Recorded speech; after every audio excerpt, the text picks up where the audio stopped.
Assalamualaikum warahmatullahi wabarakatuh. Salam sejahtera untuk kita semua. Semoga kita diberikan kebaikan, kita diberikan rasa aman, kesehatan, dan yang terpenting adalah kita mampu menjalankan tugas-tugas kita dengan sebaik-baiknya.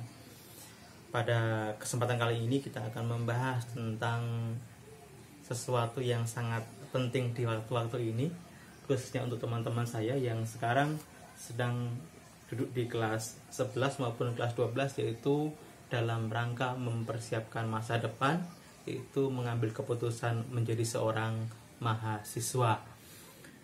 Banyak alasan ketika seseorang memutuskan untuk menjadi seorang mahasiswa atau kuliah. Ketika ia harus memilih antara kuliah atau kerja, itu sudah menjadi sebuah pertimbangan tersendiri. Mau kuliah atau mau kerja.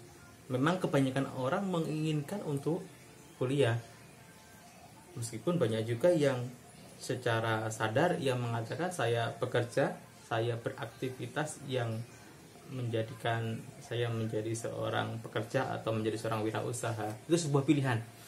Nah, ketika orang sudah memutuskan untuk kuliah, ini banyak sekali yang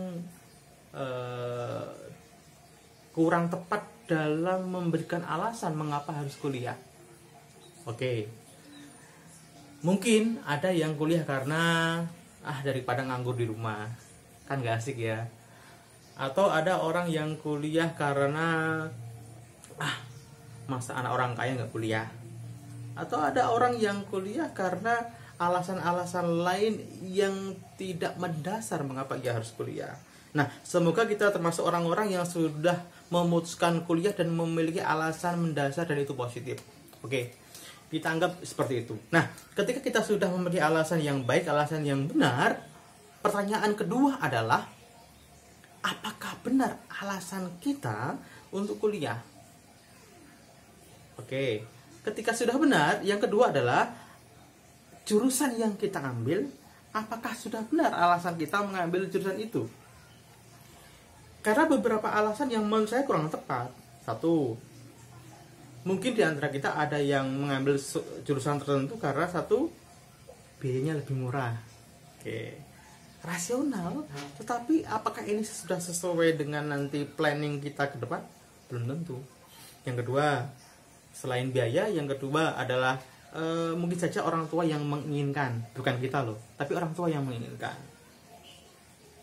Atau yang ketiga, alasan yang ketiga, mumpung ada temennya nanti kuliahnya ya, mungkin dari kampung, satu daerah, atau dari satu sekolah, ada temen yang kebetulan satu jurusan atau satu fakultas.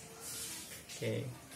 Atau alasan yang lain selain tadi, ada teman, kemudian biaya, kemudian orang tua yang menginginkan, atau kita menganggap ini jurusannya keren gitu ya, atau kampusnya keren, padahal kita sendiri belum pasti tahu apakah kita nanti mampu menjalaninya, apakah cocok menjalaninya, belum tentu. Nah, beberapa alasan ini dan masih banyak alasan yang lain yang menjadikan sebuah penelitian, seorang psikolog meneliti bahwasanya 87% mahasiswa Indonesia itu salah jurusan. Artinya kalau kita ketemu dengan 10 orang nih, kita ketemu dengan 10 orang, ya duanya ini kira-kira benar dalam kuliah dia, dan yang 8 kurang tepat. Nah, ngeri kan? Apa dampaknya ketika seseorang sudah memilih menentukan jalur untuk kuliah, kemudian ia sudah memilih jurusan, ternyata salah. Nah, yang terjadi adalah yang pertama, ia tidak merasa menikmati ketika masa-masa kuliah. Ketika ia tidak menikmati, tentunya hasilnya kurang bagus, kemudian ia tidak merasa nyaman di sana, bahkan bisa jadi ia menyelesaikan masa studi itu sangat lama, dan berbagai macam hal yang terjadi ketika orang tidak sesuai dengan dirinya. Tuh, ketika masa kuliahnya. Nah, oke, sekarang dia berhasil sampai lulus, mendapatkan gelar sarjana atau D3 atau apapun, ia sampai lulus begitu. Ketika ia bekerja, muncul lagi pertanyaan, saya kerja kayaknya nggak usah sesuai dengan yang saya ambil kuliah dulu deh. Atau ketika ia ternyata kuliah, kemudian ia bekerja sesuai dengan gelar kesarjanaannya itu, tetapi ternyata ia tidak bisa menikmati pekerjaannya. Contoh misalnya kuliah di FKIP keguruan, kemudian ternyata ia tidak memiliki jiwa mengajar. Apa yang terjadi? Ia bisa lulus menjadi SPD, tetapi ketika ia mengajar ternyata ia tidak bisa menikmatinya. Nah, beberapa kasus sudah kita temukan banyak sahabat di sekitar kita, mungkin juga saudara-saudara kita, mungkin juga senior-senior kita, yang mereka ternyata tidak menikmati masa kuliahnya dan juga tidak menikmati masa masa kerjanya. Atau dia merasa enjoy, kelihatannya enjoy, tapi ternyata tidak terlalu produktif. Karena apa? Itu bukan jalan dia. Sehingga ada yang ngajar tapi ia lebih menikmati jualan, ya. Kemudian ada yang mungkin kuliah di akuntansi tetapi ia lihat angka aja enak begitu. Nah, maka mari kita bersama-sama menjadikan gerbang pertama memilih jurusan itu menjadi sesuatu yang penting untuk kita pikirkan, penting kita rencanakan. Karena ibaratnya nih, kita sedang melakukan sebuah perjalanan jauh yang kita sebut dengan perjalanan kehidupan, jauh sekali, dan kita rencanakan itu jauh. Ketika jalan pertama saja ini sudah salah, apa yang terjadi? Apakah kita bisa sampai ke tujuan akhir? Tidak. Ketika langkah pertama saja salah, jalur yang kita lalui salah, maka kita tidak bisa sampai ke tujuan akhir yang kita rencanakan. Maka kita serius nih, memikirkan betul-betul apakah yang saya ambil keputusan ini itu sudah sesuai dengan jalan saya atau belum. So, lalu apa yang perlu kita persiapkan agar kita tidak salah jurusan? Oke, kita akan pelan-pelan membahas ini dan kita akan membahas sesingkat mungkin, seefektif mungkin. Yang pertama nih, yuk kita perhatikan. Agar kita tidak salah jurusan, yang pertama, kenali diri kita.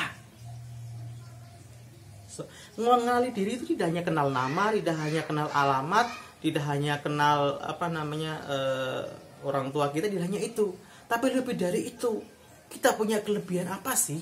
Kita punya kekuatan apa sih yang menjadikan nanti kita itu sukses dalam menjalankan kuliah, sukses pasca kuliah? Ini penting banget. Jangan mengabaikan dorongan di dalam diri kita, bisikan-bisikan dalam diri kita yang itu menjadi penentu kita untuk menjalankan kehidupan kita.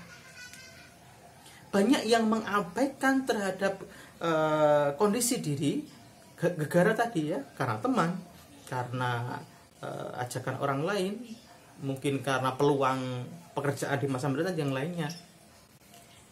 Kita kenali diri kita. Banyak cara untuk mengenali diri kita. Ya, melakukan pencarian itu penting tentang diri kita. Sehingga ada materi tentang mencari diri dengan materi-materi UMI atau apapun itu. Nah, kita cari tentang diri kita, kelebihan kita apa, kekurangan kita apa. Kalau kita repot mengenali diri kita, coba kita secara sadar kita checklist deh. Misalnya kemampuan komunikasi kita bagaimana, bagus apa tidak. Kemudian kemampuan kita memahami orang lain bagaimana, bagus apa tidak.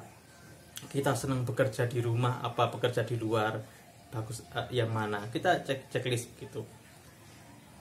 Kalau kita tidak puas, kita ketemu dengan orang-orang yang sudah pernah kita ketemui, kita minta pendapat. Nah, saya itu seperti apa sih gitu. Penting banget. Kadang-kala mereka mampu melihat diri kita, sedangkan kita gak mampu melihat diri kita. Penting banget kita tanya kepada orang lain, kita tanya kepada teman-teman sekolah kita, guru kita yang lama mengenal kita, yang kita minta mereka jujur menyampaikan itu kepada kita. Ya, yang pertama kita mengenali diri kita secara pribadi, yang kedua kita minta pendapat orang. Nah, kalau kita masih belum puas, kita tanya ahli. Siapakah ahli itu? Orang-orang yang belajar tentang manusia, belajar tentang minat, belajar tentang bakat. Biasanya mereka yang berada di kuliah psikologi, entah mereka psikolog, ya, atau orang-orang yang memang konsen terkait dengan pengembangan SDM, ya, para praktisi yang mereka memang konsentrasinya di pengembangan SDM. Kalau saya sendiri, saya belajar tentang talent mapping, bagaimana mengenal orang menggunakan tools, alat, assessment yang menjadikan kita itu seakan-akan tercermin diri kita seperti ini. Kalau Anda tertarik, mari kita komen, kita bisa diskusikan. Nah, ini upaya agar kita nanti betul-betul tahu tentang diri kita, dan ketika kita tahu tentang diri kita akan paham kira-kira kita akan mampu melakukan apa ketika nanti kuliah, ketika nanti kita berada di pasca kuliah. Oke, yang pertama, agar kita tidak salah jurusan adalah mengenali diri kita. Yang kedua adalah ternyata ini tidak cukup. Setelah kita mengenali tentang diri, kita harus juga mengenal kira-kira fakultas atau jurusan yang kita kehendaki itu nanti proses belajarnya bagaimana, dan nanti prospek pasca kuliahnya bagaimana. Ini untuk mematchingkan antara kekuatan kita tadi, diri kita, dengan kondisi di kuliah. Jangan sampai kita baru masuk 1 semester, kita baru tersadar, ternyata begini toh kuliahnya gitu ya. Kita nggak tahu. Boleh kita nyari informasi lewat senior kita, lewat sosial media, online dan macam-macam, agar kita paham, punya gambaran kuliah itu mau ngapain. Jangan-jangan kita mengambil jurusan misalnya keperawatan, tapi yang terbayang dalam benak kita seperti kita sedang sekolah SMA, atau kita ngambil keperawatan tapi kita tidak kebayang nanti mau seperti apa proses perkuliahan. Ini penting sekali. Oke, itu yang kedua. Yang ketiga, setelah kita mencari tahu proses perkuliahan adalah yang ketiga, kita harus komunikasikan dengan beberapa orang penting di sekitar kita. Orang tua penting banget loh.